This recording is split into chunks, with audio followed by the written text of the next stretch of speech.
চট্টগ্রাম মহানগরীতে বিশাল জনসভা, আসবেন জাতীয় নেতা, লক্ষ লক্ষ মুসলমান সব সেখানে জড়ো হলো। সেই জনসভায় নেতারা, জাতীয় নেতারা বক্তব্য দিচ্ছেন, লক্ষ লক্ষ মুসলমান সেখানে অংশগ্রহণ করলো।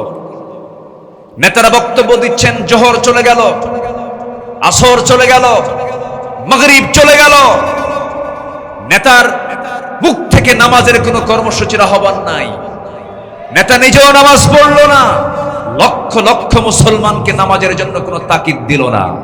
ওই সমস্ত নেতৃত্বের, ওই সমস্ত রাজনৈতিক কর্মসূচির মুখে আমরা থুতু মারি, জুতা মারি। রাজি আছেন কারা কারা? হাত উঁচু করে দেখেন মুসলমান।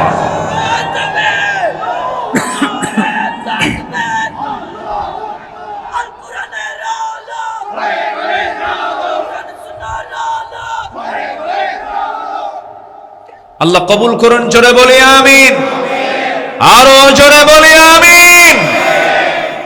এই জাতি অনেক কিছু দেখেছে। দেশ স্বাধীনের আগে এই জাতি দেখেছে আইয়ুবের শাসন, কি ঠিক কিনা? আইয়ুবের শাসন দেখেছে। আইয়ুব করেছে শাসন, মুজিব দিয়েছে ভাষণ, জিয়া কেটেছেন খাল, আমাদের চাচা এরশাদের তাল বেতাল। সব দেখা শেষ, আগামীর দেশ হলো কোরআন হাদিসের বাংলাদেশ। রাজি আছেন কারা কারা? হাত উঁচু করে দেখা।